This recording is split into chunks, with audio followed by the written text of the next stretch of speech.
So we're proposing to look at Apollo samples that have been held sealed for the last 50 years. And what we're going to do is use our state-of-the-art microscope that lets us image and do spectroscopy at the scale of single atoms. So we have microscopes they hadn't even dreamed of when the samples were returned, and now we can go in and look for retained volatiles, things like helium and hydrogen planted from the solar wind into the soils on the Earth, and try and better understand the processes that shape the moon as we see it today.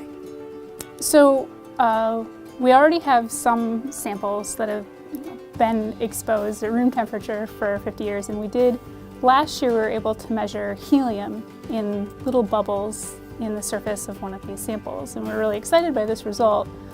So the idea is they're releasing the frozen samples, and that gave us a great opportunity to try to look at something where they could retain more of the hydrogen and helium because it hasn't diffused away during the past 50 years just because they've been colder.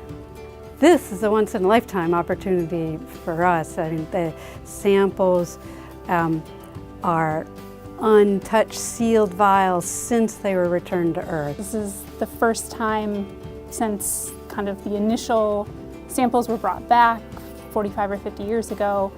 Then everything that's available since then is what's been available, and this is the first big new opening of samples.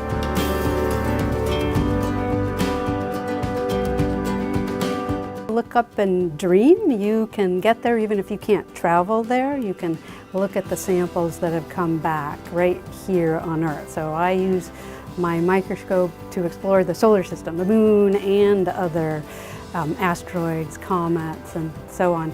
So I get to be like a photographer of the solar system without ever leaving the laboratory.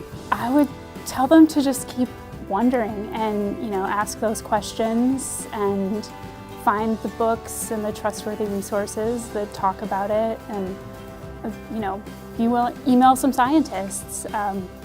I would love to get emails and questions from anybody that is curious about that kind of stuff.